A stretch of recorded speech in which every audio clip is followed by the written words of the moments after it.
История симуляционного центра началась в Ковровском медицинском колледже в 2013 году. Именно тогда здесь оборудовали и открыли единственный в области акушерский кабинет. А на днях в медколледже открыли еще несколько кабинетов симуляционного центра.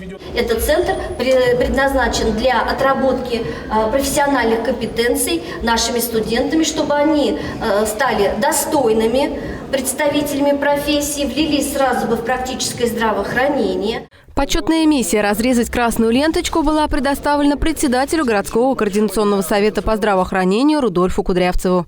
Я всегда отзываюсь очень высоко и высоко отзываюсь о выпускниках Ковровского медучилища, потому что видел их и вижу их в практической работе. Я очень благодарен педагогическому составу, который готовит такие кадры.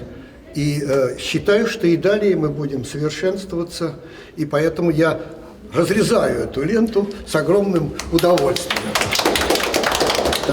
Теперь симуляционный центр превратился в своеобразную мини-клинику, где есть кабинет педиатрии, детских болезней и ухода за ребенком, кабинет медицинских технологий по уходу за больным человеком, кабинет терапии. Особая гордость – кабинет здорового ребенка. Здесь имитация детской кроватки, кювеза, средства по уходу за ребенком. Студенты учатся ухаживать за новорожденными. Это уход за пуповиной, за вообще утренний туалет новорожденного, уход за ним в домашних условиях, как мы можем помочь маме, рассказать ей, как ухаживать за ребеночком, так как она этого не знает, то есть ее надо этому научить.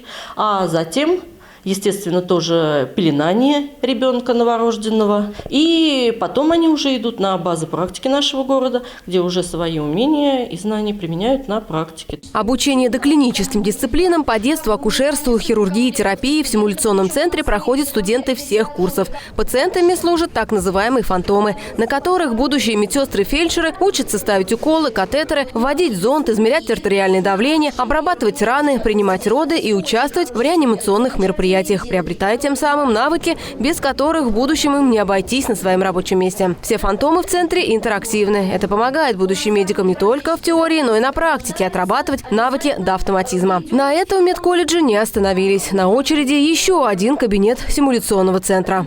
Сейчас происходит ремонт в хирургическом кабинете, закупается на стадии 44-го закона федерального, закупается оборудование, и думаю, что в конце марта мы хирургический кабинет полностью оснащенный тоже запустим. Впереди и установка видеооборудования. Это следующий этап, когда студент оставляет 1 на 1 с фантомом больным, и он проводит с ним все необходимые манипуляции. Преподаватель же онлайн наблюдает за студентом и оценивает его действия. Ну а в торжественный день открытия симуляционного центра в колледже прошла научно-практическая конференция по хирургии. Студенты прочитали доклады, затем перешли к практической части и викторине. Уже в следующем году подобную конференцию медколледж планирует вывести на межрегиональный уровень. Светлана Шевстих, Алексей Гаврилов. Новости. Наш регион 33.